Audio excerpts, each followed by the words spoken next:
Hindi ako sinasabing bumoto kayo sa akin. I pray to God that the nation will be enlightened by His grace and you can choose the leader. Bahala kayo kung sino. The one who can make it happen.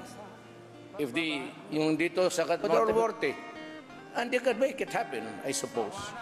Pero ako, pag sinabi ko, ang mga Dabawenyo sanay nito, pag sinabi kong huminto ka dyan. Pag sinabi ko siya, gagawin ko dyan, ginagawa ko talaga.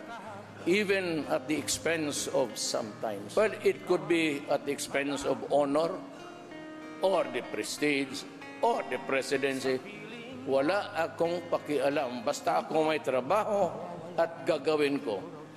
Yang tanim-tanim ng bala, hintuan talaga nyo yan. Unless you are ready to swallow the bullet.